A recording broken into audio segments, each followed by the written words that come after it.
बिस्मिल्लाहिर्रहमानिर्रहीम अस्सलाम वालेकुम। तो आज हम अपनी सी प्रोग्रामिंग की सीरीज में डू वाइल लूप को सीखेंगे कि डू वाइल लूप क्या होता है, हम उसको क्यों यूज करते हैं, उसका फ्लो चार्ट क्या होता है और एग्जाम्पल से भी सीखेंगे कि हम डू वाइल लूप का कोड किस तरीके से लिखते हैं अपने सी प्रोग्राम में। तो डू वाइल लूप के नाम से ही हमें पता चलता है कि डू प्लस वाइल लूप, मतलब जैसे कि हमने पिछली वीडियो में वाइल लूप के बारे में सीखा था कि वाइल लूप तब हम यूज करते हैं जब हमें number of iterations, number of repetitions मालूम नहीं होती, तो हम वाइल लूप यूज करते हैं। तो इसी तरीके से सिमिलरली हम डू वाइल लूप भी तब यूज कर सकते हैं, पर फॉर लूप हम तब यूज नहीं कर सकते जब हमें नंबर ऑफ आइटरेशंस मालूम नहीं है।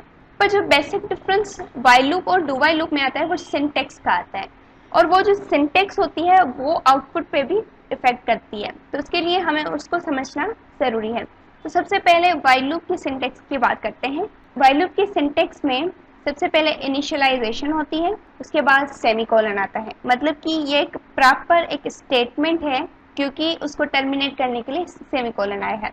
उसके बाद वाइल लूप स्टार्ट होता है, वाइल कीवर्ड आता है और कंडीशन जिसमें अंदर कंडीशन टेस्ट होती है, और ये जो चीज़ें स्टेटमेंट्स एंड इंक्रीमेंट डिक्रीमेंट है वो वाइल के अंदर ही होता है। मतलब कि अगर कंडीशन जो है टेस्ट हो जाती है, ट्रू आ जाती है, तभी स्टेटमेंट्स जो है एग्जीक्यूट होंगी, तभी इंक्रीमेंट और डिक्रीमेंट हो सकता है, वरना यहाँ पर ये लूप टर्मिनेट हो जाएगा।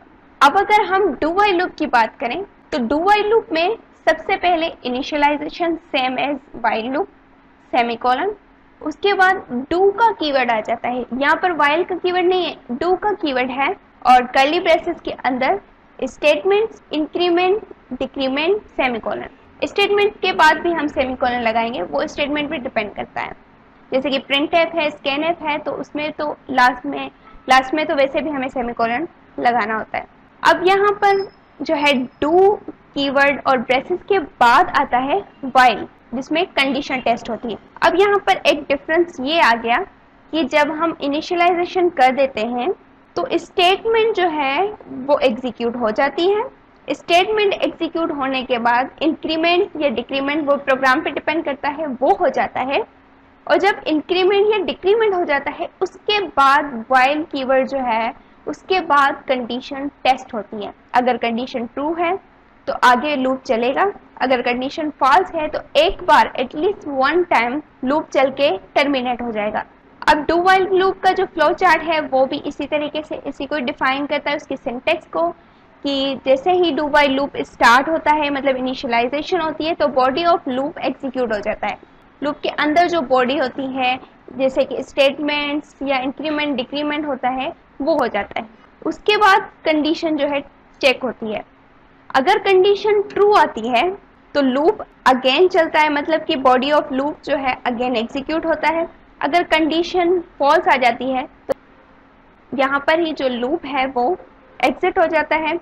वन टाइम स्टेटमेंट प्रिंट होके या एग्जीक्यूट होके लूप यहाँ पर टर्मिनेट हो जाता है अगर कंडीशन फॉल्स आती है। तो अगर ट्रू आती है तो लूप चलता रहता है।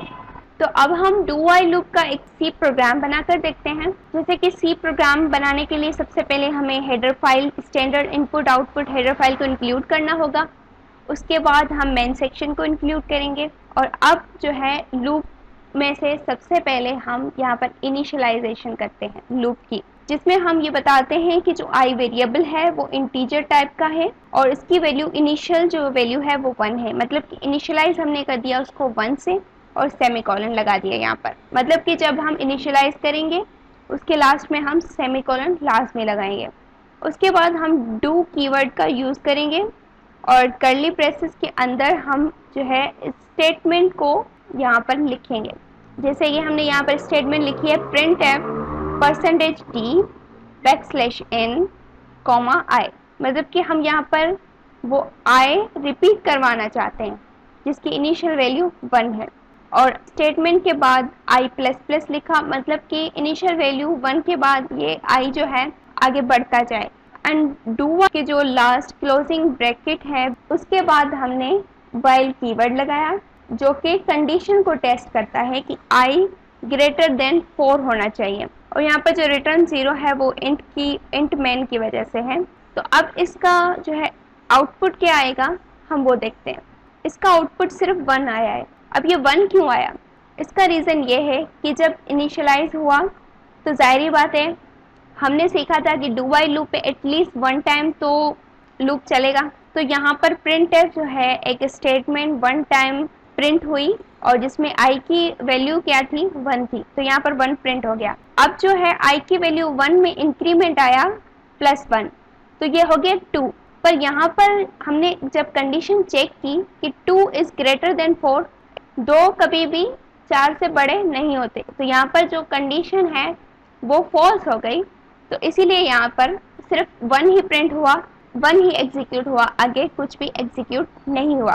पर अगर हम एक ऐसा प्रोग्राम बनाएं जिसमें हम इनिशियलाइजेशन 4 से स्टार्ट करते हैं और कंडीशन हम बताते हैं कि 4 से ग्रेटर हो एंड आई जो है 10 से लेस हो। अब इसका जो आउटपुट आएगा वो कुछ इस तरीके से होगा, जिसमें सबसे पहले 4 एग्जीक्यूट होगा।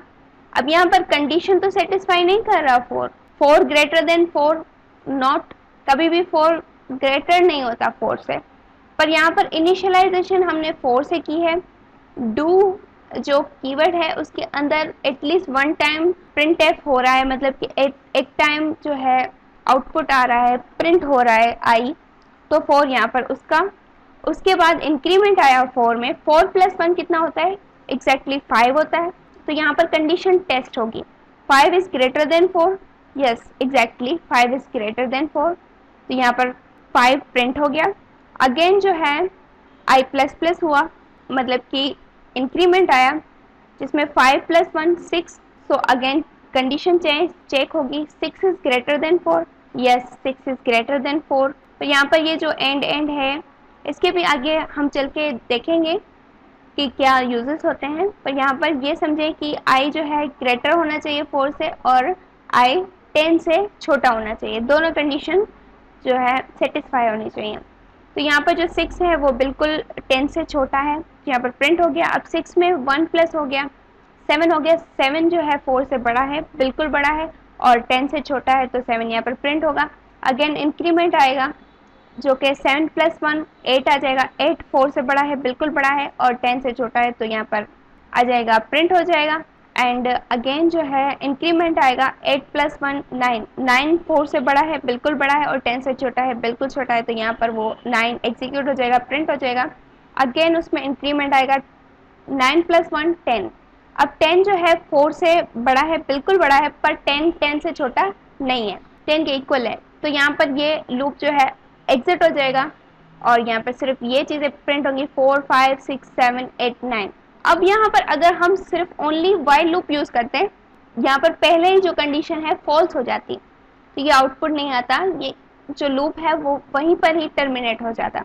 पर हमने डू वाइल लूप यूज़ किया है, तो इसीलिए इनिशियल जो वैल्यू होती है वो एक बार तो लाजमी प्रिंट होगी, उसके बाद जो है कंडीशन चेक होती है इंक्रीमेंट के बाद। आई होप कि आपको ये डू वाइल लूप अच्छी तरीके से समझ में आया होगा। अगर आपका इसके रिलेटेड कोई क्वेश्चन है तो वो आप कमेंट्स में लिख सकते हैं। नेक्स्ट वीडियोस में हम और भी कंडीशन स्टेटमेंट्स को स्टडी करेंगे कि लूप्स के अलावा कौन कौन सी कंडीशन स्टेटमेंट्स होती हैं और उनको हम यूज़ कैसे करते हैं अपने सी प्रोग्राम में, तो वो हम नेक्स्ट वीडियोज़ में देखेंगे। तब तक के लिए अल्लाह हाफिज़।